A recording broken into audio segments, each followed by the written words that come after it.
give an energetic and warm welcome to the one and only Sandeep Maheshwari.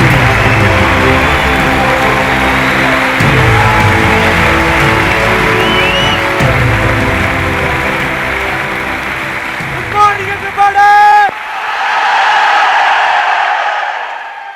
एक छोटी सी request है, excuse me, आप लोग जो आगे बैठे हुए हैं, स्टेज पे ना लाइट बहुत ज्यादा है, जिसकी वजह से मुझे पीछे तक दिख नहीं रहा है, तो आप एक बार चेक करके बताएंगे पूरा स्टेडियम खाली पड़ा है क्या?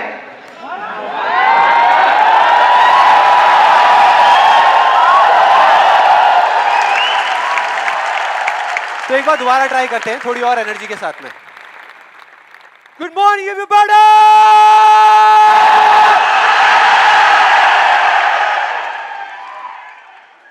अब कुछ मजा आया. अब लग रहा है कि इस सेशन का नाम अनस्टॉपेबल है.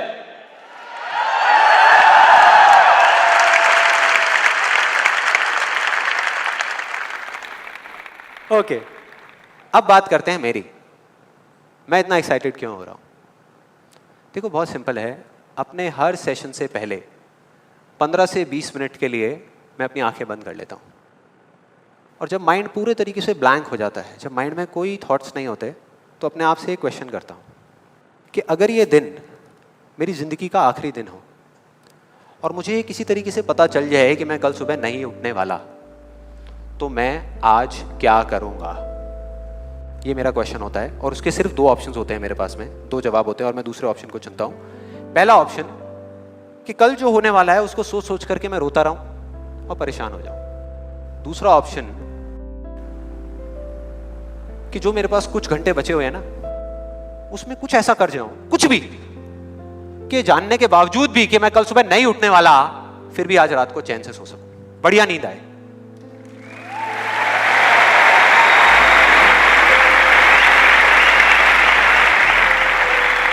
और इसीलिए आज यहां पर जो कुछ भी होने वाला है, जो कुछ भी, वो मेरे लिए सिर्फ एक सेशन नहीं है.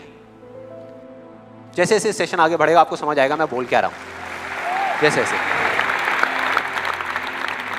अब मैं आपको बताता हूं कि इस सेशन की शुरुआत कहां से हुई, कि मुझे इंस्पिरेशन कहां से मिली ये सेशन करने की.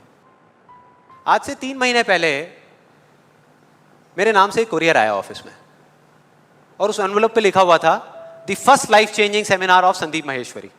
तो जब मैंने उसको देखा तो मुझे लगा किसी ने मजाक किया है, क्योंकि मुझे अच्छे तरीके से याद था कि जो मेरा फर्स्ट लाइफ चेंजिंग सेमिनार हुआ था वहाँ पे सिर्फ 20-25 लोग बैठे हुए थे एक छोटे से कमरे में और किसी के हाथ में कोई कैमरा नहीं था. तो मेरे को लगा कि ऐसे ही किसी ने वो किया है. लेकिन फिर पता नहीं मेरे मन में क्या आया, मैंने उस वीडियो को प्ले कर दिया. और जैसे ही मैंने वो वीडियो देखनी शुरू करी तो मेरे तोते उड़ गए. मैंने कहा यार, मतलब था मैं ही स्क्रीन के ऊपर, लेकिन लग मुझे ऐसा रहा था जैसे मैं किसी और को देख रहा हूँ. और देखता रहा. जैसे ही वो वीडियो खत्म हुई, उसी टाइम मैंने ये ठान लिया, मैंने ये डिसाइड कर लिया कि अब चाहे कुछ भी हो जाए, अपनी लाइफ के इतने बड़े फेलियर को मैं अपने तक नहीं रखने वाला. इसको शेयर करूंगा पूरी दुनिया के साथ. और आप में से कुछ लोगों को याद भी होगा, मैं अपने इस एक्सपीरियंस के बारे में पहले भी आपको बता चुका हूं कि जब मैं पुणे के एक MBA कॉलेज में गया था और वहां जाकर के ब्लैंक हो गया था. याद है? कितने लोगों को याद है? याद है. तो तब मैंने आपको बताया तो था, लेकिन दिखाया नहीं था, क्योंकि मेरे पास में कुछ था ही नहीं आपको दिखाने के लिए, कोई वीडियो नहीं थी. तो आज मैं आपको दिखाने वाला हूं कि एग्जैक्टली तब क्या हुआ था. Okay, good afternoon everybody. Just call me Sandeep, don't call me sir. And just a few confessions before I start off this session. The first one is, please don't look at me like this with all these frowning faces, because that makes me nervous. And to be honest with you, this is the first time that I am speaking in front of so many people. And second thing is,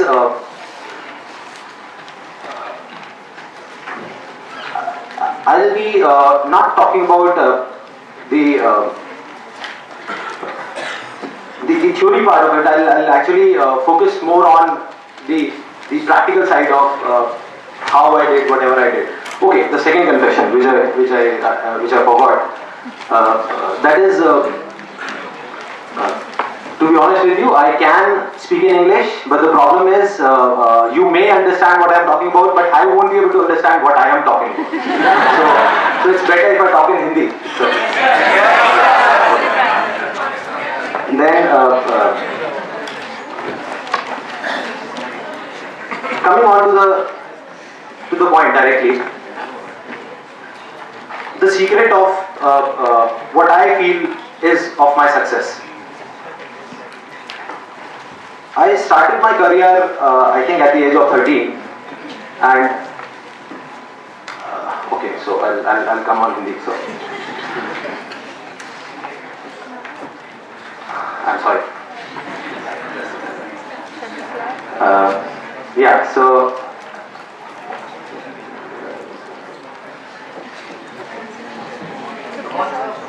yeah, I'll do it. The images बाजार start कर सकता हूँ तो ये भी कर सकता हूँ. So I think it's not that big a deal.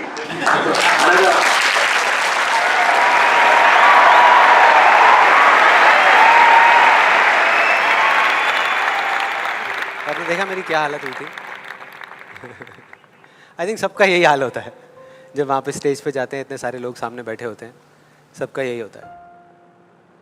तो जब मैंने ये वीडियो देखी तो मेरे दिमाग में सिर्फ एक ही चीज़ चल रही थी, सिर्फ एक, कि ऐसा क्यों हुआ कि मैं अपना इतना बड़ा मजाक उड़वाने के बाद भी बाज नहीं आया, और क्या वजह है कि मैं वहाँ से यहाँ तक आ गया. लेकिन मुझे ना इसका एग्जैक्ट जवाब नहीं मिल रहा था. मतलब मुझे समझ नहीं आ रहा था कि इसके पीछे वजह क्या है. और फिर फाइनली एक दिन वो वजह समझ आई. मैंने एक कहानी पढ़ी कहीं पर, और उस कहानी के जब मैं अंदर तक गया तो मेरे को समझ आया कि हाँ, ये वजह है. ये कहानी है दो बच्चों की जो एक गांव में रहते थे. उनमें से एक 6 साल का था और एक 10 साल का. दोनों बहुत अच्छे दोस्त थे, बिल्कुल शोले के जय और वीरू जैसे. दोनों हमेशा साथ साथ रहते, साथ साथ खेलते, साथ साथ खाते पीते, साथ साथ नहाते धोते. नहीं, धोते नहीं, ये थोड़ा ज़्यादा हो गया. तो एक दिन वो दोनों गांव से थोड़ा दूर निकल गए, और खेलते खेलते उनमें से जो बड़ा बच्चा था 10 साल वाला, वो एक कुएं में गिर गया और जोर जोर से चीखने चिल्लाने लग गया, क्योंकि उसको तैरना नहीं आता था. अब जो दूसरा बच्चा था, छोटा सा 6 साल का, उसने अपने आसपास में देखा और उसको कोई नजर नहीं आया, उसको कोई नहीं दिखा जिसको कि वो बुला सके हेल्प के लिए. और फिर उसकी नजर पड़ी एक बाल्टी पे जिस पे एक रस्सी बंधी हुई थी. उसने एक सेकंड भी वेस्ट नहीं किया, उस बाल्टी को उठा करके कुएं में फेंक दिया और अपने दोस्त को बोला कि पकड़ ले इसको. उसके दोस्त ने पकड़ा और वो अपनी पूरी ताकत लगा करके पागलों की तरह उसको खींचने लगा. खींचता रहा, अपनी पूरी जान लगा दी उसने. छोटे से बच्चे ने, 6 साल के और 10 साल के बच्चे ने उस बाल्टी को पकड़ा हुआ था. खींचता रहा और तब तक नहीं रुका जब तक उसने अपने दोस्त को बचा नहीं लिया, जब तक वो बाहर नहीं आ गया. अब यहां तक तो ठीक था, यहां तक तो ये कहानी समझ आती है. लेकिन हुआ क्या कि जैसे ही ये दो बच्चे, जब दोनों एक हो गए, जब बाहर आए और आकर के गले मिल रहे, रो रहे और खुश हो रहे, एक तरफ से उनको डर भी लग रहा था. डर था कि अब गांव जाएंगे तो बहुत पिटाई होगी जब उनको बताएंगे कि ऐसे हम कुएं में गिर गए और ये सब चीजें हुई. लेकिन मजे की बात, ऐसा कुछ भी नहीं हुआ. वो जब गांव गए और जा करके उन्होंने अपने घर वालों को बताया, बाकी गांव वालों को बताया, तो किसी ने विश्वास नहीं किया, पूरे गांव वालों ने. और वो अपनी जगह बिल्कुल ठीक थे, क्योंकि उस बच्चे में इतनी ताकत भी नहीं थी कि वो एक बाल्टी पानी से भरी हुई वो उठा सके. तो इतने बड़े बच्चे को इतनी ऊपर खींचना तो बहुत दूर की बात है. लेकिन एक आदमी था उस गांव में, उसने विश्वास कर लिया. उनको सब रहीम चाचा कहते थे, उस गांव के सबसे समझदार बुजुर्गों में से एक. और सबको लगा कि यार ये कभी झूठ नहीं बोलते, अगर ये कह रहे हैं तो जरूर कोई ना कोई बात होगी, कोई ना कोई वजह होगी जिस वजह से ऐसा कह रहे हैं. और फिर सारे गांव वाले इकट्ठे होकर के उनके पास में गए और जा करके बोले कि देखो जी, हमें तो कुछ समझ आ नहीं रहा, आप ही बता दो कि ऐसा कैसे हो सकता है. तो उनको हंसी आ गई. वो बोले कि यार इसमें मैं क्या बताऊं, वो बच्चा बता तो रहा है उसने कैसे किया. बाल्टी को उठा करके कुएं में फेंका, उसके दोस्त ने बाल्टी को पकड़ा, उसने रस्सी को खींचा और अपने दोस्त को बचा लिया. तो आपको पता तो है उसने कैसे किया, बच्चा बता तो रहा है, इसमें मैं क्या बताऊं. तो सारे गांव वाले उनकी शक्ल देख रहे. फिर कुछ देर बाद वो बोले कि सवाल ये नहीं है कि वो छोटा सा बच्चा ये कैसे कर पाया, सवाल ये है कि वो ये क्यों कर पाया, कि उसके अंदर इतनी ताकत कहां से आई है. और बोले इसका सिर्फ एक जवाब है, सिर्फ एक, कि जिस वक्त उस बच्चे ने ये किया, उस टाइम पे उस जगह पर दूर दूर तक कोई नहीं था, उस बच्चे को यह बताने वाला कि तू ये नहीं कर सकता।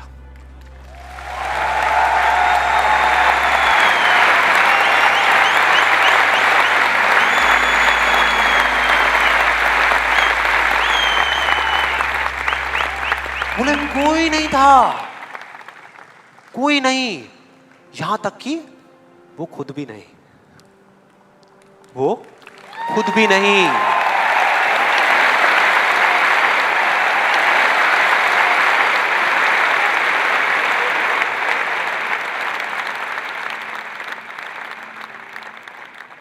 अब मैं आप लोगों से पूछता हूं कि अगर कुछ ऐसा हो जाए, अगर आपको भी उस बच्चे की तरह किसी की आवाज सुनाई ना दे जो आवाजें आपको रोकती है, ना किसी और की ना अपनी, तो क्या होगा?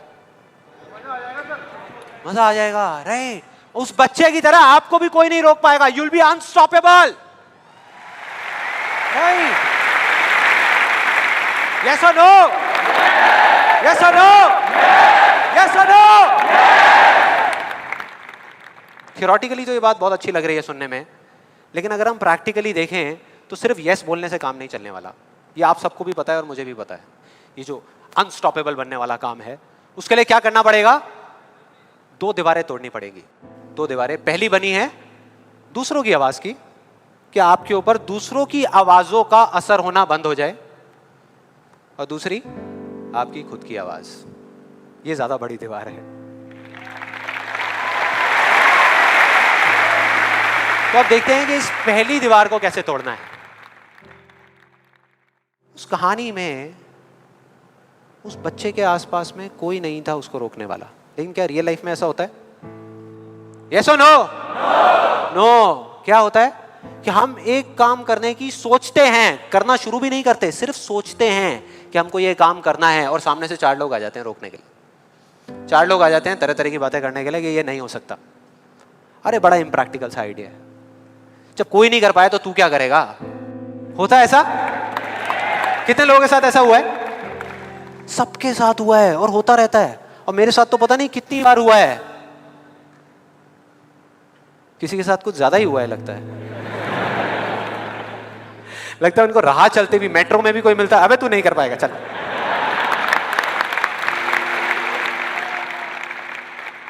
तो अब सवाल ये उठता है कि ऐसे में हम क्या करें? ऐसे में जो ऐसी बातें आपको बोल रहे हैं, ना तो आप उनका मुंह बंद कर सकते हो, ना अपने कान बंद कर सकते हो, क्योंकि वो लोग कोई राह चलते लोग नहीं होते, वो आपके अपने होते हैं। आपके अपने फ्रेंड्स हैं, रिलेटिव्स हैं, आपके घर में हैं, आपके ऑफिस में हैं। तो मैं आपको ये नहीं बोल सकता कि आप क्या करो ऐसी सिचुएशन में, लेकिन मैं ये बता सकता हूं कि मैं क्या करता था। जैसे ही कोई बोलता था मेरे को, या आज भी अगर बोलता है कि ये नहीं हो सकता या तू ये नहीं कर सकता, तो मैं ना चुप रहता हूं, ना उनसे लड़ता हूं। मैं सिर्फ एक वर्ड में उनसे एक सिंपल सा क्वेश्चन पूछता हूं, एक वर्ड में। क्यों? क्यों नहीं कर सकता? क्यों नहीं हो सकता? और जैसे ही मैं ये करता हूं उसके बाद बहुत मजा आता है। आप कभी करके देखना, बहुत मजा आएगा। 90% लोग ऐसे मिलेंगे आपको जिनके पास में इस क्यों का जवाब ही नहीं होगा। जवाब ही नहीं होगा।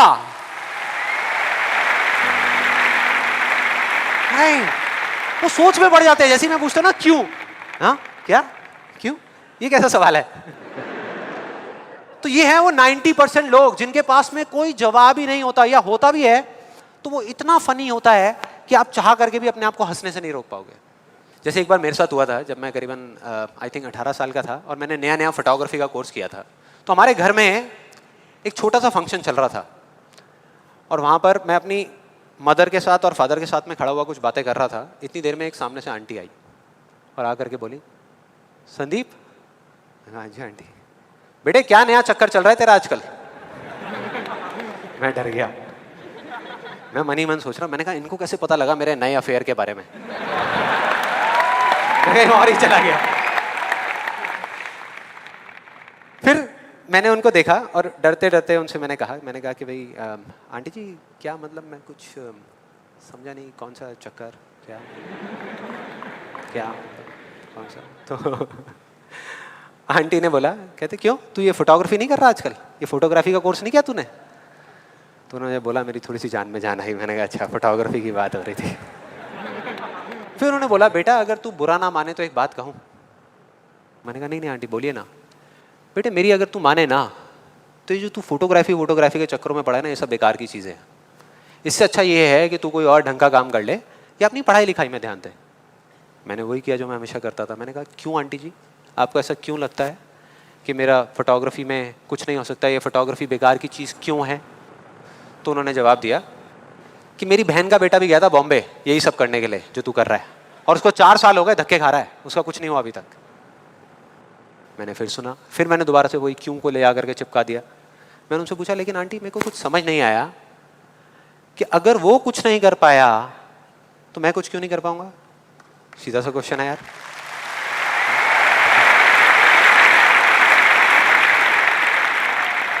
वो थोड़ी सी इरिटेट हो गई, लेकिन उसके बाद जो उन्होंने बोला, उस दिन मेरा कम से कम 10 किलो खून बढ़ गया होगा हंसते हंसते।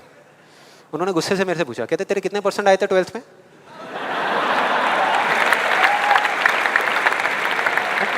मतलब फोटोग्राफी से इसका कोई कनेक्शन नहीं है दूर दूर तक, लेकिन उनका ये सवाल था कितने % आए थे तेरे 12th में? मैंने कहा जी 85% आए थे आंटी।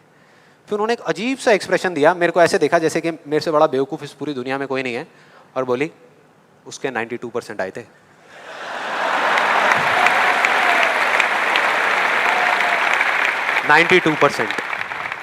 अब बोल। मैं कहा अब क्या बोलूं? अब बोलने को आपने छोड़ा क्या है? क्या कोई है जो ऐसी बातों को सीरियसली ले सकता है? नो, यस और नो? नो, ले ही नहीं सकते।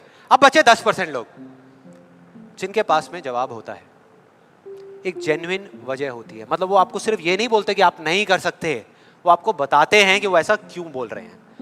तो मुझे जब भी कोई ऐसा मिलता है तो मैं उनके पास में जाकर के शांति से बैठता हूं, उनकी सारी बात को समझता हूं, फिर अकेले में जाकर के उस प्रॉब्लम का सॉल्यूशन निकाल लेता हूं और अपने पूरे दिल से उस इंसान को थैंक्स करता हूं।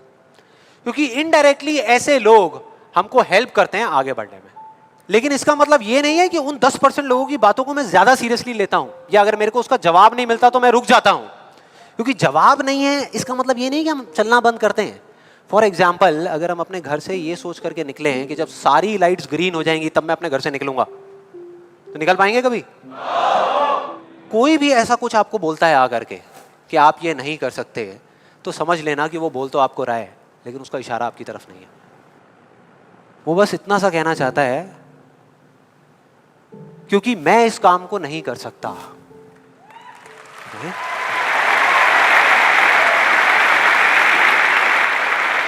वो बस इतना सा कहना चाहता है क्योंकि मैं इस काम को नहीं कर सकता, या मुझे नहीं पता कि इस काम को कैसे करना है, इसलिए मुझे लगता है कि इस पूरी दुनिया में कोई भी नहीं कर सकता।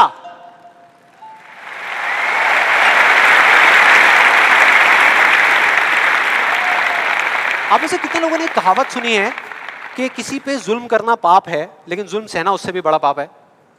कितने लोगों ने सुनी है? ऑलमोस्ट सबने सुनी है। बिल्कुल इसी तरह से कोई इंसान अगर जिंदगी में कुछ करना चाहता है ना, या कुछ बनना चाहता है, तो उसको जा करके ये बोलना कि तू ये नहीं कर सकता, उसकी हिम्मत को तोड़ना, उसकी उम्मीद को तोड़ना एक बहुत बड़ा पाप है। क्योंकि कई बार कुछ लोगों के पास में सिर्फ एक उम्मीद होती है और कुछ भी नहीं, लेकिन वहीं दूसरी तरफ किसी को इतना हक देना कि वो आ करके आपके सामने खड़ा हो जाए और आपको कुछ भी बोलता रहे, आपकी उम्मीद को तोड़ दे, आपकी हिम्मत को तोड़ दे, और आप चुपचाप खड़े खड़े उसको देखते रहो, कुछ भी ना कहो, कुछ भी ना करो, ये उससे भी बड़ा पाप है।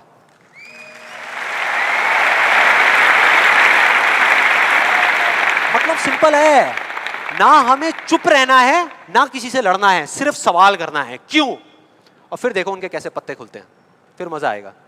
और जिस दिन आप लोगों को भी मेरी तरह ये बात समझ आ जाएगी ना, उस दिन आपके ऊपर ऐसी बातों का असर होना बंद हो जाएगा। मतलब कि उस दिन ये जो पहली दीवार है जिसकी मैंने बात करी थी, वो अपने आप ही टूट जाएगी। उसके बाद इस पूरी दुनिया में किसी में दम नहीं होगा कि वो आपको आगे बढ़ने से रोक सके, सिवाय एक इंसान के। कोई बताएगा कौन है वो? आप खुद। एग्जैक्टली, आप खुद। और यही है वो दूसरी दीवार, यही है वो दूसरी दीवार जो पहली वाली से कई गुना बड़ी है। कई गुना बड़ी है। आज से बहुत साल पहले मैंने एक कहानी सुनी थी जिसका एक बहुत बड़ा इंपैक्ट हुआ था मेरी लाइफ में। ये कहानी है एक ऑफिस की और उसके एम्प्लॉइज की। एक बार एक ऑफिस में जितने भी एम्प्लॉइज सुबह सुबह जब ऑफिस आते हैं अपने अपने कैबिन में, तो उनकी डेस्क के ऊपर एक लेटर पड़ा होता है, एक लेटर रखा हुआ होता है, और उस लेटर में लिखा था कि वो इंसान, इस कंपनी का वो एम्प्लॉय जिसकी वजह से आपकी प्रमोशन नहीं हो रही थी या जिसकी वजह से आप आगे नहीं बढ़ पा रहे थे, उसकी डेथ हो गई, वो मर गया है। और अब अगर आप आखिरी बार उस एम्प्लॉय की शक्ल देखना चाहते हैं तो ये एड्रेस है, यहां पर अगले 1 घंटे में पहुंच जाइए। जैसे ही उस एड्रेस पे गए तो वहां पर एक कॉफिन पड़ा हुआ था।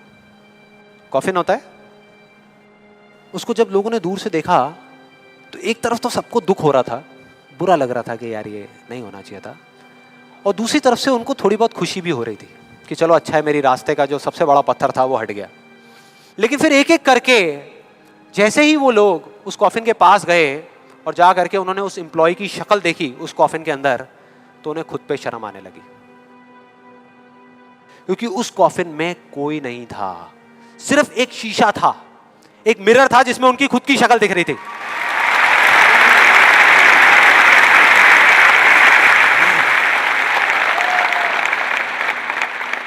हम सब भी तो यही करते हैं अपनी लाइफ में कि सारा ब्लेम उठा करके किसी सिचुएशन पे डाल दिया, किसी और इंसान पे डाल दिया, सब जगह डाल दिया सिवाय एक इंसान के, खुद पे।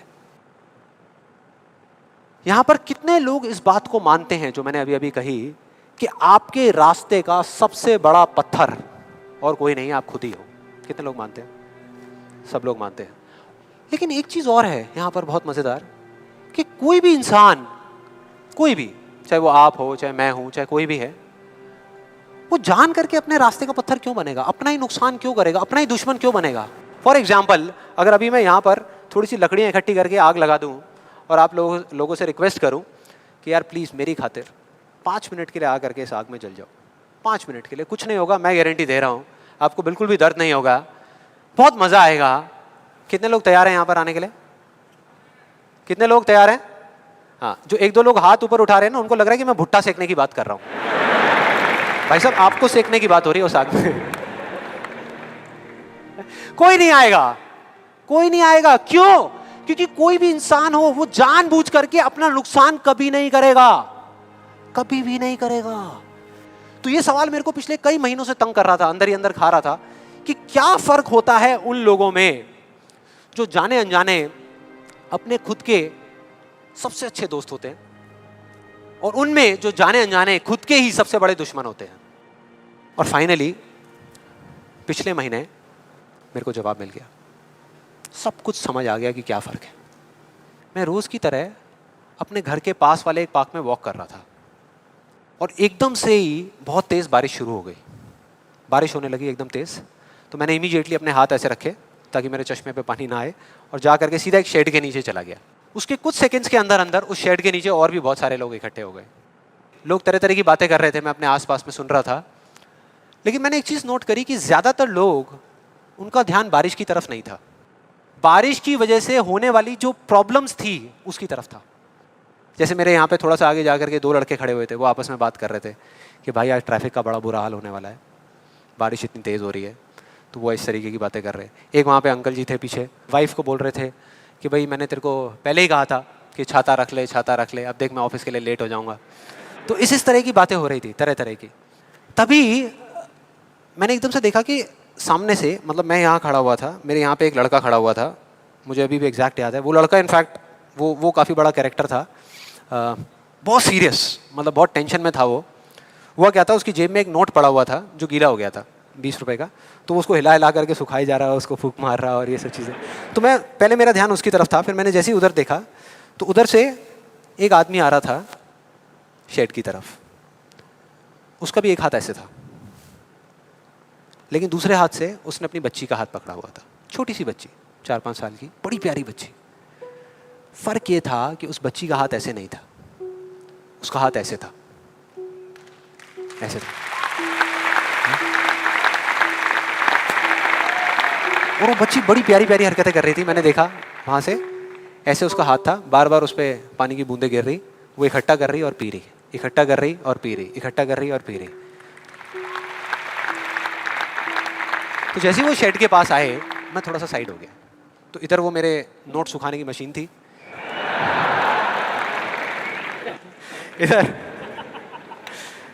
मैं सोच रहा था अपने भी नोट निकाल के दे दो भाई, ये भी सुखा दे।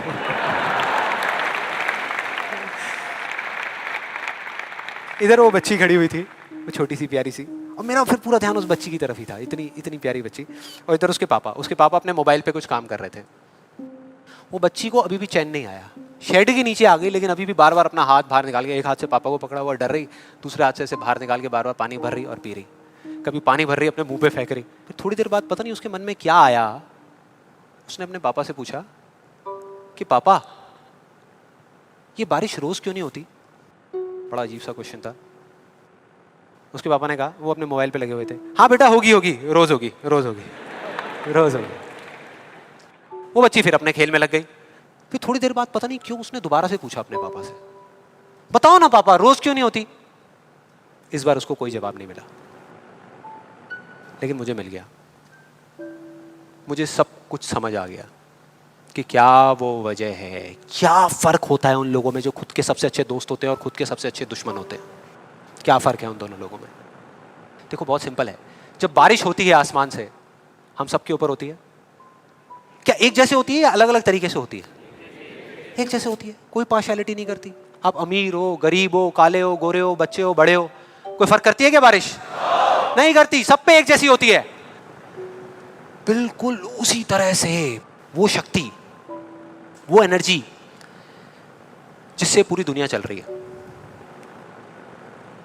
जिससे अभी अगर आप अभी फील करने की कोशिश करो, आपकी सांसें चल रही है, मेरी सांसें चल रही है। जिस शक्ति में इतनी ताकत है कि अगर वो चाहे तो एक सेकंड में, एक सेकंड भी नहीं लगेगा, इस पूरी दुनिया को खत्म कर सकती है, और एक सेकंड के 1/करोड़वें हिस्से में इस दुनिया को दोबारा से बना भी सकती है। उसको आप साइंटिफिकली चाहे एनर्जी का नाम दे दो, चाहे स्पिरिचुअली भगवान कहो, आत्मा कहो, परमात्मा कहो, कुछ भी कहते रहो, उससे कोई फर्क नहीं पड़ता। और बिल्कुल उस बारिश की तरह उस शक्ति की भी बारिश हम सब पर होती रहती है, उस एनर्जी की भी बारिश होती रहती है, और सब पर एक जैसे होती है। फिर चाहे आप अमिताभ बच्चन हो, बिल गेट्स हो, कोई भी हो, कोई फर्क नहीं पड़ता। आप इस स्टेज पे खड़े हो या वहां बैठे हो, कोई फर्क नहीं पड़ता। तो फर्क क्या है? देखो बहुत सिंपल है, वही फर्क जो उस बारिश में था, जो मैंने नोट किया उस बच्ची के बीच में और औरों के बीच में। कुछ लोगों का हाथ ऐसे होता है और कुछ का ऐसे होता है, यही फर्क।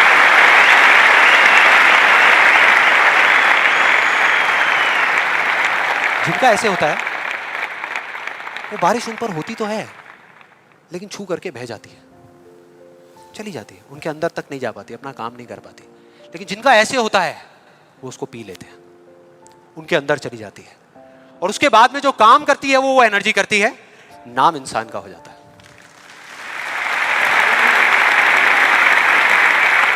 नाम हो जाता है कि वो कर रहा है, वो कर रहा है, वो कर रहा है। अरे कौन कर रहा है? वही एनर्जी पीछे से काम कर रही है। हम क्या कर सकते हैं?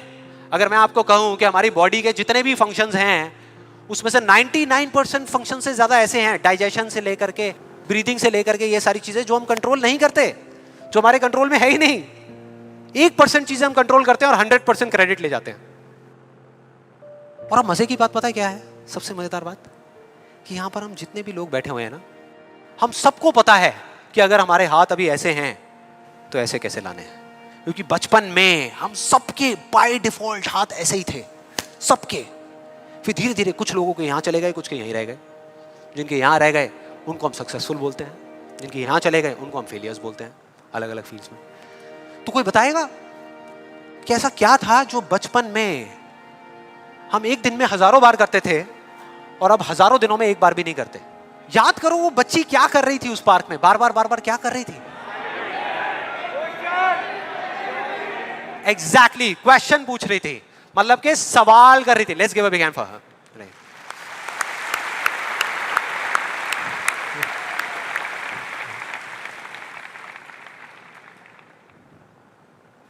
सवाल,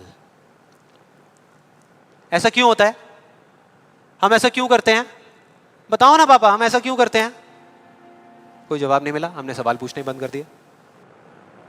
आज हमारे पास में टाइम ही नहीं है, कि एक दिन में कुछ सेकंड्स के लिए रुक करके हम अपने आप से पूछें कि भाई जो मैं कर रहा हूं वो कर क्यों रहा हूं?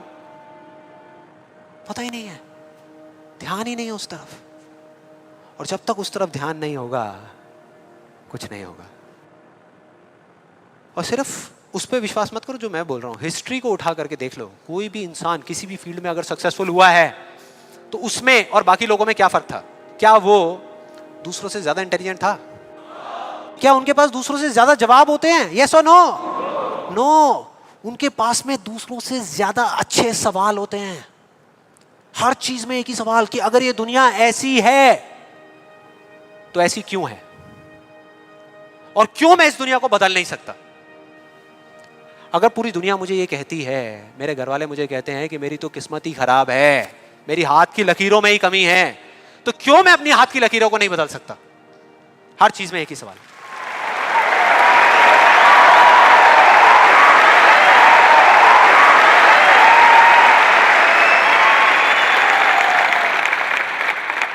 और दूसरी तरफ किसी फेलियर के पास चले जाओ, उनके पास आपको सिर्फ जवाब मिलेंगे, सवाल एक भी नहीं। सिर्फ एक्सक्यूजेस मिलेंगे, सिर्फ बहाने मिलेंगे, बस। सवाल पूछ ही नहीं रहे तो जवाब मिलेगा कहां से? कहां से मिलेगा? मिल ही नहीं सकता।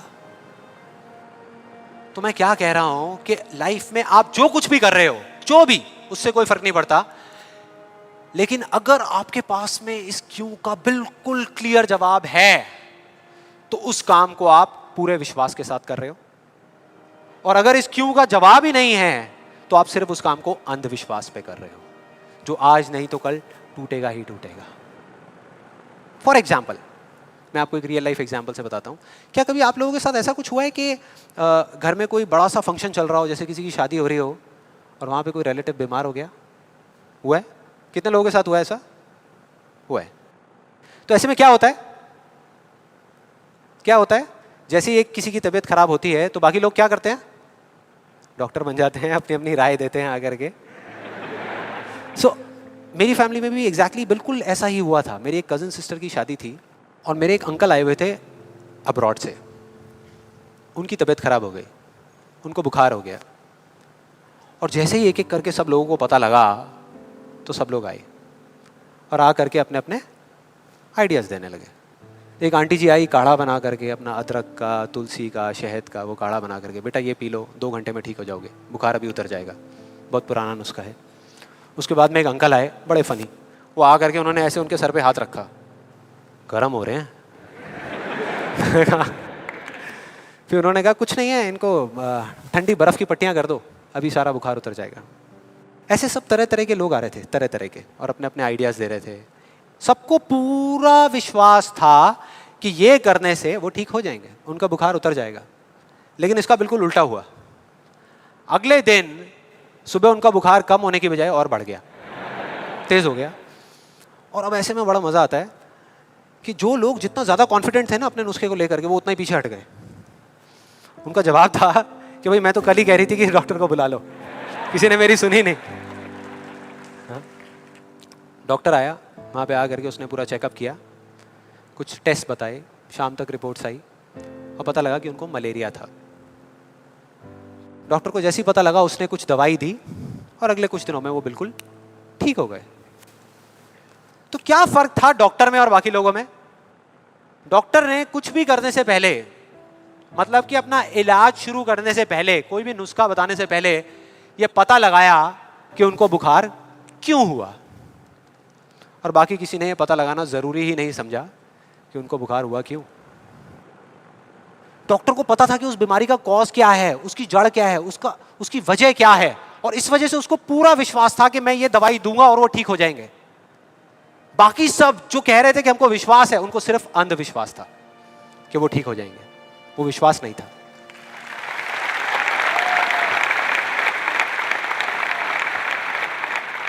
इन दोनों के बीच में ना इतना एक बिल्कुल पतली सी लाइन का फर्क होता है, विश्वास में और अंधविश्वास में, जिस वजह से बहुत बार हम अपने अंधविश्वास को विश्वास का नाम दे देते हैं। और इसका आज की डेट में सबसे बड़ा एग्जाम्पल, सबसे बड़ा, वो है लॉ ऑफ अट्रैक्शन। सुना है यहाँ पे? कितने लोगों ने सुना है लॉ ऑफ अट्रैक्शन के बारे में? ऑलमोस्ट सबने सुना है। अब ये बहुत मजेदार है, लॉ ऑफ अट्रैक्शन। मुझे बहुत लोग मिल चुके हैं, मतलब काफ़ी लोग मिले हैं जो आ करके मुझसे पूछते हैं कि भाई आपके हिसाब से आपको क्या लगता है कि लॉ ऑफ अट्रैक्शन काम करता है या नहीं करता। तो मेरा सिंपल सा जवाब होता है कि अगर आप मेरा जवाब चाहते हो तो जवाब है हाँ, कि ये काम करता है।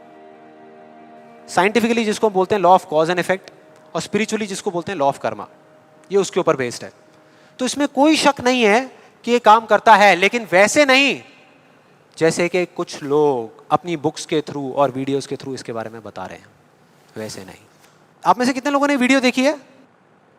बहुत सारे लोगों ने देखी है, तो आप शायद समझ जाएंगे। बाकी लोगों के लिए मैं थोड़ी एक्टिंग करके दिखाता हूँ, अपना वो थोड़ा फिरंगी स्टाइल में, वो जो डबिंग करके बोलते हैं ना, ये बिल्कुल एक अलादीन के चिराग जैसा है।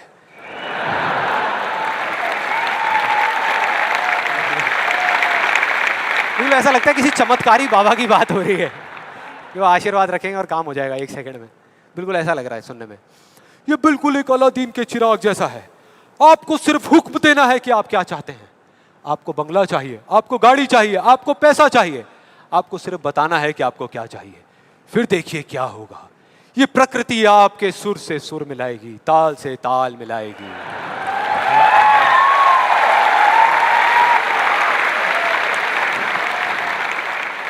और उसके बाद बड़ा मजा आता है। एक बंदा आता है वहां पे उस वीडियो में, वो आकर के कहता है अच्छा इतना आसान है, तो मैं 3 लड़कियों के साथ डेट पे जाना चाहता हूं। 3 लड़कियों के साथ। और उसको बोलते हैं, उसको जवाब मिलता है उस लॉ ऑफ अट्रैक्शन वाले लोगों से, आपको कुछ भी नहीं करना, आपको सिर्फ एक पेंटिंग बनानी है। अपनी एक पेंटिंग बनाइए जिसमें आप बैठे हैं और साथ में 3 लड़कियां बैठी है, और फिर देखिए क्या होता है। वो बंदा पेंटिंग बनाता है। उसके कुछ दिन बाद किसी चमत्कार की वजह से वो लड़का एक पार्क में बैठा होता है, उसके आसपास में 3 लड़कियां बैठी होती हैं, और उसमें से एक लड़की उसको अंगूर खिला रही होती है। भाई क्या है ये? क्या है ये? अगर मजाक नहीं है तो आप में से कितने लोगों ने ये ट्राई किया? मैं लॉ ऑफ अट्रैक्शन की बात कर रहा हूं, 3 लड़कियों के साथ डेट पे जाने की बात नहीं कर रहा। ऐसे पता नहीं कितने एग्जाम्पल्स हैं उस बुक में, उस वीडियोस में। एक सबसे फनी एग्जाम्पल जो बहुत लोग ट्राई कर रहे हैं, आई एम श्योर यहाँ पे भी बहुत लोगों ने ट्राई किया होगा, कार पार्किंग का। उसमें एक आदमी बोलता है, मैं जब अपने घर से निकलता हूँ तो मैं सोचता हूँ कि वो गाड़ी की जो पार्किंग है वो मेरे लिए खाली पड़ी होगी, और मैं जैसे ही जाता हूँ वो पार्किंग मेरे लिए खाली पड़ी होती है, और मैं जा करके अपनी गाड़ी लगा देता हूँ। क्या कमाल है यार। देखो कई बार मुझे 1-2 मिनट वेट भी करना पड़ता है, लेकिन फिर वो जगह अपने आप मेरे लिए खाली हो जाती है। मैं क्या करता हूँ, मैं सिर्फ सोचता हूँ वो जगह मेरे लिए खाली। कमाल है यार। हाँ, बढ़िया लग रहा है ना सुनने में, अच्छा लगता है। ये सारी बातें सबको अच्छी लगती है, किसको नहीं लगेंगी? सच बताऊं, मुझे भी अच्छी लगेंगी सुनने में। बुरी किसको लगेगी? कि सोचना शुरू कर दो और गाड़ियों की पार्किंग मिलनी शुरू हो जाएगी। ये आई एम श्योर बहुत लोगों ने ट्राई किया होगा। कितने लोगों ने ट्राई किया है? आपके हिसाब से काम करता है ये? अच्छा, एक सवाल है, हमेशा करता है या कभी कभी करता है? कभी कभी करता है। लेकिन फिर वो एक लॉ कैसे हुआ? लॉ उसे कहते हैं जो एक ही कंडीशन में अगर सेम कॉज हो तो उसका सेम इफेक्ट आना चाहिए, उसको लॉ कहते हैं। सिंपल है भैया। अगर कंडीशन सेम है, आप एक ही जमीन पे 2 बीज बोओगे आम के, तो दोनों आम के पेड़ ही बनेंगे, एक एप्पल का पेड़ नहीं बन सकता। सीधा सा फंडा है। तो इसका मतलब कहीं ना कहीं कुछ कंफ्यूजन है, कुछ गड़बड़ है। तो मैं एक बहुत बड़ा यहाँ पर एक कमिटमेंट करने वाला हूँ, एक बहुत बड़ा चैलेंज करने वाला हूँ इन वीडियोस के अंदर। मेरा ओपन चैलेंज है उन लोगों को जिन्होंने ये बुक लिखी है और जिन्होंने ये वीडियोस बनाई है, क्योंकि उनसे ज़्यादा कौन जानता है इस लॉ के बारे में। वो जानते हैं कि वो क्या कह रहे हैं, वो समझते हैं कि वो क्या कह रहे हैं। तो मेरा ओपन चैलेंज है कि हम एक शर्त लगाते हैं, इस दुनिया में कहीं पर भी एक पार्किंग लॉट चूज करेंगे जो थोड़ा सा बिजी रहता हो, और वहां पर वो एक स्पॉट आइडेंटिफाई करेंगे, पार्किंग का स्पॉट, और अपने लॉ ऑफ अट्रैक्शन की पूरी पावर लगाएंगे। लगा सकते हैं, क्या दिक्कत है? सोचना ही तो है। सोचते रहेंगे, फील करते रहेंगे, मेरे को ये जगह मिलेगी मिलेगी मिलेगी। करो। जिस दिन उनको वो जगह मिल गई, मेरा एक कमिटमेंट है और मैं ये ओपन चैलेंज कर रहा हूं, उनको मैं 1 लाख रुपए दूंगा। और जिस दिन नहीं मिली, उन्हें मुझे सिर्फ 10,000 रुपए देने हैं। सिर्फ 10,000 रुपए, मतलब 1 का 10। कुछ लोगों का दिमाग चलना शुरू हो गया, अबे ये बढ़िया यार, मैं जा रहा हूं। मैं आ रहा हूं इस चैलेंज के लिए। कितने लोगों को लगता है कि वो आएंगे, इस चैलेंज को एक्सेप्ट करेंगे? कितने लोगों को लगता है नहीं आएंगे? वो नहीं आएंगे, वो आ ही नहीं सकते, क्योंकि उन्हें भी पता है कि सच क्या है और झूठ क्या है।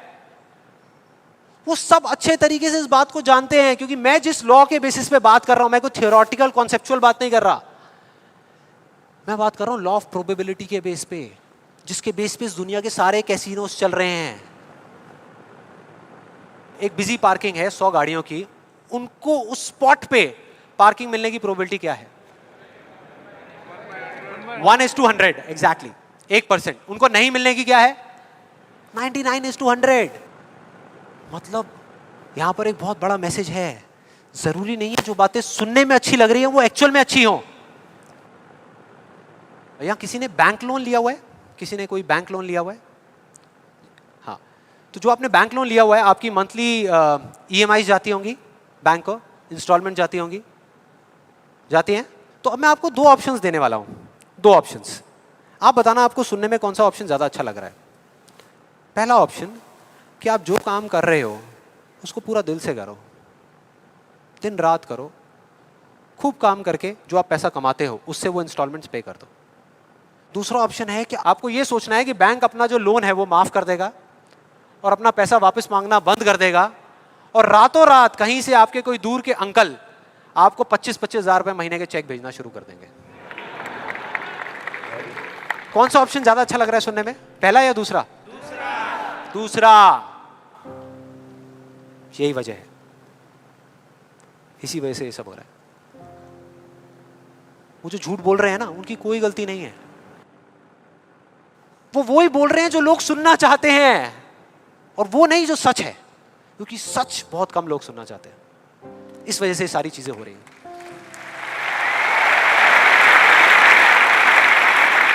और अब मैं इस सेशन का आपको एक फाइनल एग्जांपल देने वाला हूं, जिसके बाद में अभी आपके मन में जितने भी डाउट चल रहे होंगे ना, वो सारे धीरे धीरे क्लियर हो जाएंगे।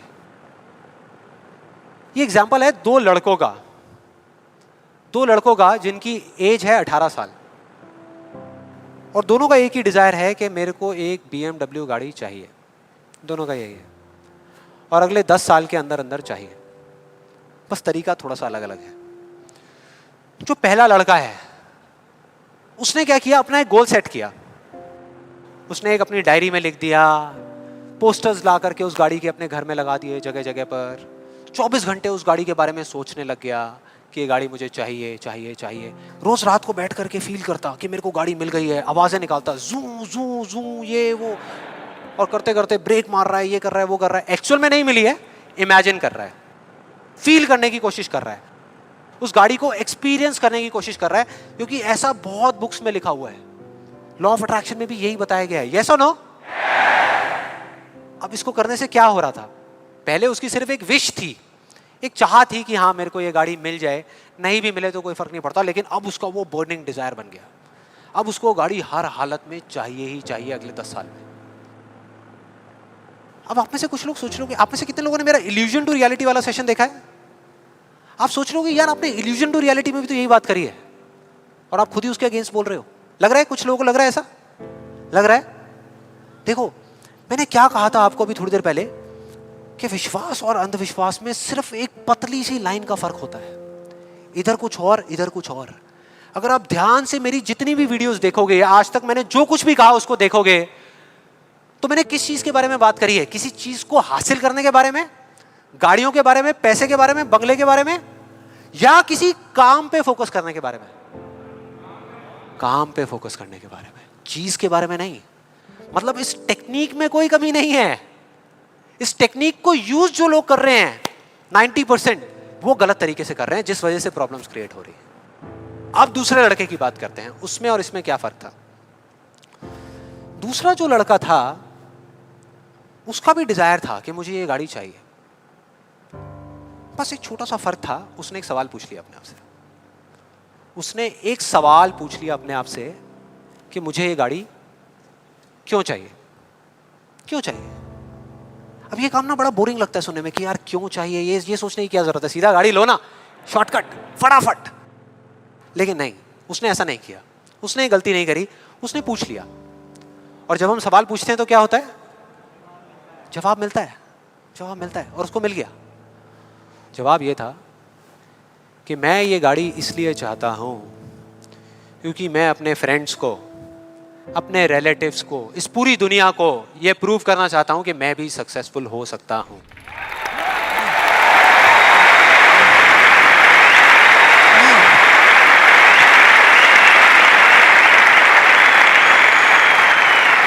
तो उसको जवाब मिल गया कि मैं ये इसलिए चाहता हूं क्योंकि मैं प्रूव करना चाहता हूं। फिर उसने दोबारा सवाल किया कि क्यों, मैं क्यों अपने आसपास वालों को, इस पूरी दुनिया को ये प्रूव करना चाहता हूं, क्यों करना चाहता हूं?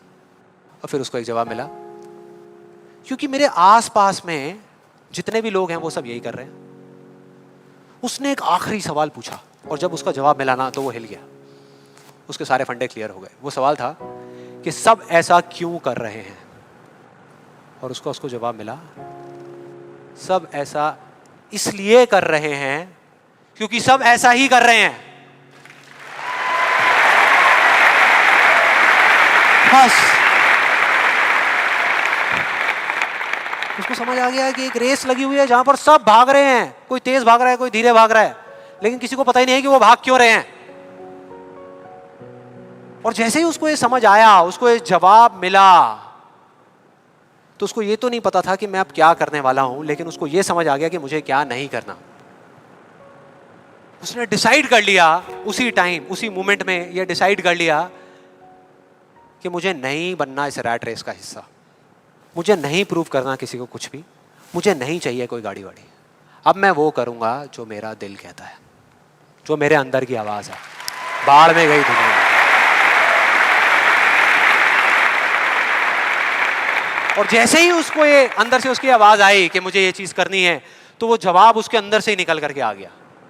और उसको जवाब मिला कि 3 साल पहले वो सबसे ज्यादा क्लोज इस पूरी दुनिया में अपने फादर के था, अपने पापा के, और दोनों का रिलेशन एक बाप बेटे का कम और एक दोस्त का ज्यादा था। उसके पापा की एक छोटी सी हैंडीक्राफ्ट की दुकान थी दिल्ली में, और वो क्या करते थे, छोटे छोटे गांव में जाते और जा करके वहाँ के कारीगरों से कुछ सामान लेकर के आते और अपनी दुकान में बेचते। ये उनका काम था। एक बार वो एक गांव में जा रहे थे तो उनका बेटा भी उनके साथ चला गया। ये लड़का उनके साथ चला गया क्योंकि उसकी छुट्टियां चल रही थी, और दोनों उस गांव में एक ढाबे पे बैठ करके, शाम का टाइम था, खाना खा रहे थे।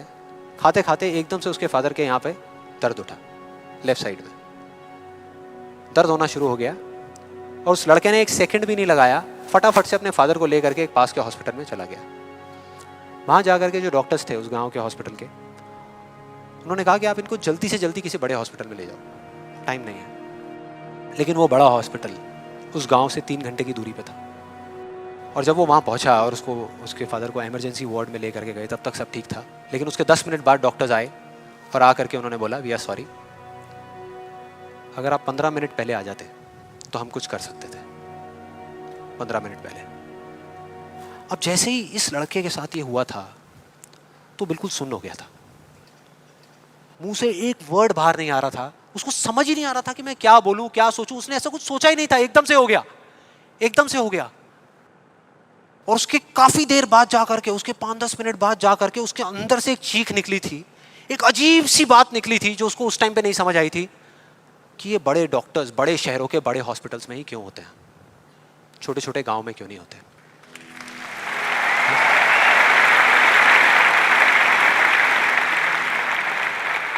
उस टाइम उसको नहीं समझ आया, आज समझ आ गया। उसको समझ आ गया कि मेरे साथ ऐसा क्यों हुआ था, जिससे कि मैं एक डॉक्टर बनूं और जा करके छोटे छोटे हॉस्पिटल्स में काम करूं, ना कि एक गाड़ी खरीदूं।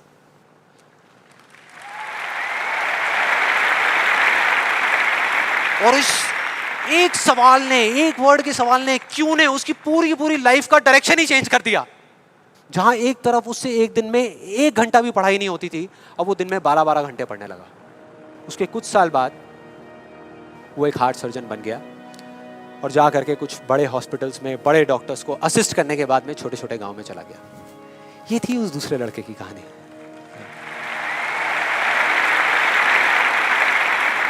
10 साल हो गए हैं, तब दोनों 18 साल के थे, आज दोनों 28 साल के हो चुके हैं। लेकिन क्या दोनों की लाइफ में थोड़ा बहुत फर्क होगा? एक बार देखते हैं एग्जैक्टली कि क्या फर्क होगा। जो पहला लड़का था उसने इस लॉ को पूरे विश्वास के साथ प्रैक्टिस किया, लॉ ऑफ अट्रैक्शन को पूरे विश्वास के साथ कि ये काम करता है, करेगा करेगा, इतने लोग बोल रहे हैं गलत थोड़ी होंगे, पूरी दुनिया बोल रही है कि ये काम करता है। उसने किया, लेकिन फ्यूचर किसी के हाथ में नहीं है ना, उसको नहीं मिला, उसको वो गाड़ी नहीं मिली। क्या होगा उसके साथ में? क्या होगा? खुश रहेगा? टूट जाएगा, पागल हो जाएगा, बिखर जाएगा, समझ ही नहीं आएगा कि हो क्या रहा है मेरे साथ में। यह है एक सिचुएशन। दूसरी सिचुएशन कि उसको BMW गाड़ी नहीं मिली लेकिन होंडा सिटी मिल गई। अब क्या होगा? खुश रहेगा? रह ही नहीं सकता, रह ही नहीं सकता, क्योंकि ये गोल सेटिंग करके और ये सब करके उसने अपने डिजायर को बढ़ा लिया, अपने अंधविश्वास को इतना बढ़ा लिया कि अब उसको वो ही गाड़ी चाहिए और किसी गाड़ी से उसका काम ही नहीं चलने वाला। जबकि अगर दूसरे एंगल से देखा जाए तो एक 28 साल के लड़के के लिए जो मिडिल क्लास बैकग्राउंड से बिलोंग करता है, अपने पैसों की एक होंडा सिटी गाड़ी खरीदना भी बहुत बड़ी बात होती है, राइट? बहुत बड़ी बात होती है। अब तीसरी सिचुएशन ये बहुत इंटरेस्टिंग है। मान लो 10 साल में एक चमत्कार हुआ, उसने कई तरह के काम करे और उसको BMW गाड़ी मिल गई। अब क्या होगा? खुश रहेगा? सेटिस्फाइड हो जाएगा अपनी लाइफ से, बैठ जाएगा आराम से, हाँ, मिल गई, यही तो चाहिए था, मिल गया, हो गया काम, लाइफ बढ़िया हो जाएगी उसकी। उसका लालच और बढ़ जाएगा, उसका अंधविश्वास और बढ़ जाएगा। वो कहेगा कि अगर इस लॉ ऑफ अट्रैक्शन को प्रैक्टिस करके मुझे 10 साल में ये गाड़ी मिल सकती है तो अगले 5 साल में एक इतना बड़ा घर क्यों नहीं मिल सकता? यस और नो?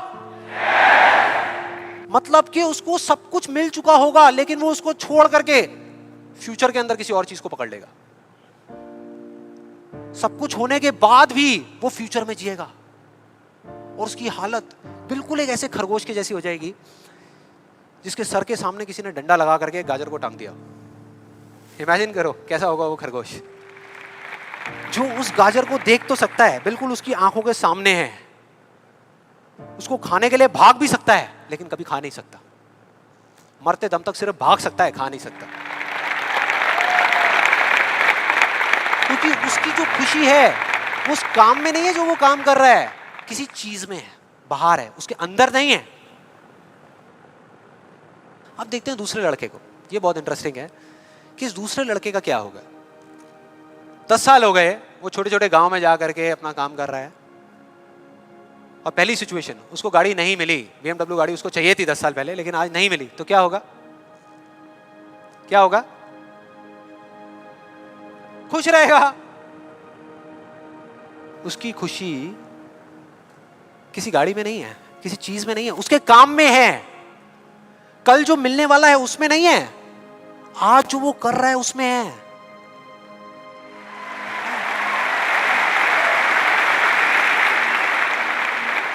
दूसरी सिचुएशन, उसको BMW नहीं मिली, होंडा सिटी मिल गई, तो क्या होगा? तो भी खुश रहेगा, बहुत खुश रहेगा, एब्सोल्युटली। उसने मांगी नहीं थी, फिर उसको मिल गई, बहुत खुश रहेगा। उसको BMW मिल गई तो क्या होगा? खुश रहेगा। लेकिन इस वजह से नहीं कि उसको ये गाड़ी मिल गई, इस वजह से क्योंकि वो जो काम कर रहा है उसमें उसको खुशी मिल रही है। और एक सबसे बड़ा फर्क पता है क्या है यहाँ पर इन दोनों के अंदर? सबसे बड़ा फर्क अगर आप ध्यान से देखोगे, ये जो दूसरा लड़का है, अगर इसको गाड़ी मिल गई, जो डॉक्टर है, और छिन गई 1 साल बाद, तो क्या होगा? तब भी खुश रहेगा। लेकिन जो पहला है उसका क्या होगा? अरे वो सिर्फ डर में जिएगा, वो सिर्फ डर में जिएगा। जो है उसको खोने का डर, जो मैं चाहता हूं उसके ना मिलने का डर, 24 घंटे सिर्फ डर।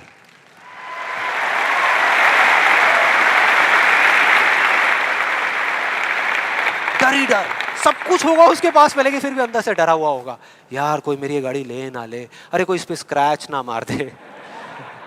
स्क्रैच के पीछे मैं सुन रहा हूं आजकल मर्डर्स हो रहे हैं कि तूने मेरी गाड़ी पे स्क्रैच कैसे मार दिया, ले धाड़, खत्म। क्या हो रहा है भाई? क्या हो रहा है? किस वजह से हो रहा है? उसकी जड़ क्या है? यही है जिसकी मैं बात कर रहा हूं अभी, यही है।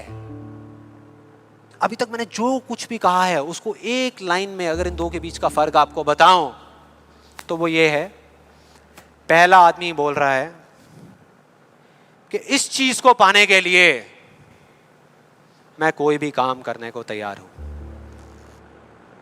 और दूसरा बोल रहा है, इस काम को करने के लिए, ये जो मैं अभी कर रहा हूं, मैं अपनी कोई भी चीज गंवाने को तैयार हूं।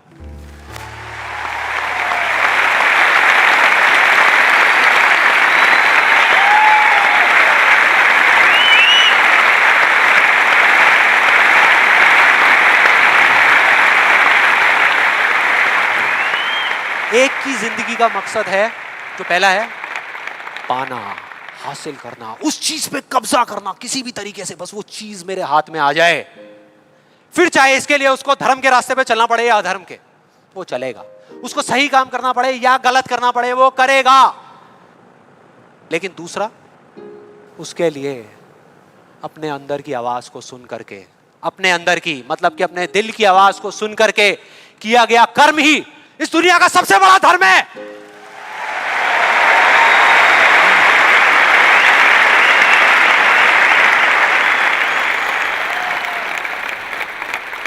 बस यही एक मकसद है उसकी जिंदगी का, अंदर की आवाज को सुनते जाओ, चलते जाओ, सुनते जाओ, चलते जाओ, जो होगा देखा जाएगा।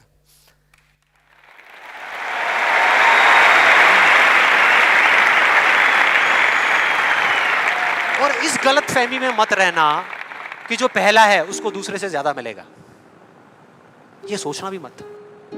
जो पहला है ना, उसको चाहे कितना भी मिल जाए, कितनी भी चीजें मिल जाए, कितना भी कुछ हो उसके पास में, लेकिन उसमें और एक भिखारी में कोई फर्क नहीं है, कोई फर्क नहीं है। दोनों का सिर्फ एक काम है, मांगना, मांगना। तो अगर उसको मिला भी, पहले वाले को अगर मिला भी, तो बस इतना ही मिलेगा जितना वो मांग सकता है या जहां तक वो सोच सकता है, उससे ज्यादा नहीं मिल सकता। लेकिन जो दूसरा है, उसको जिस दिन मिलना शुरू होगा ना, बिना कुछ मांगे, बिना मांगे, वो इतना होगा, इतना होगा जितना वो खुद तो क्या, इस पूरी दुनिया में कोई सपने में भी नहीं सोच सकता, सपने में भी नहीं सोच सकता।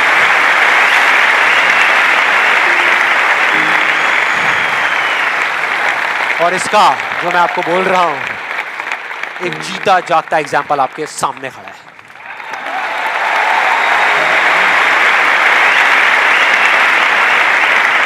और जिस दिन आपने भी मेरी तरह इस रास्ते पे चलना शुरू कर दिया, तो वो दिन दूर नहीं है जब आपके पास सब कुछ होगा, आपके आसपास में जो आपको चाहिए उससे बहुत ज्यादा होगा, सब कुछ होगा, लेकिन फिर भी अपना कुछ भी खोने का डर नहीं होगा।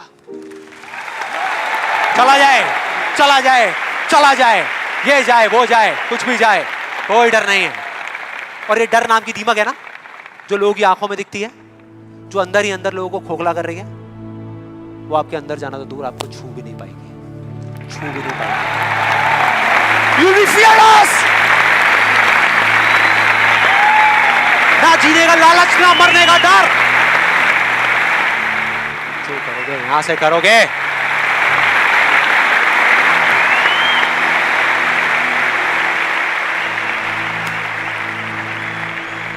और फिर चाहे आपके रास्ते में एक मुश्किल आए या हजार आए, कोई फर्क नहीं पड़ता। चाहे एक आदमी आकर के आपको रोकने की कोशिश करे या 1 लाख लोग आकर के आपके सामने खड़े हो जाएं, अरे आपको रोकना तो दूर, किसी में इतना दम भी नहीं होगा कि वो आपको हिला भी सके।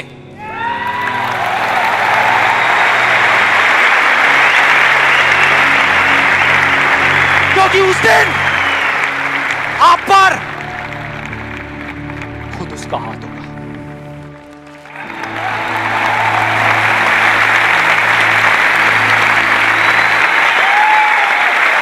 और फिर अगर आप चाहोगे भी ना, चाहोगे भी, तो भी अपने आप को आगे बढ़ने से नहीं रोक पाओगे। You will be unstoppable! You will be unstoppable!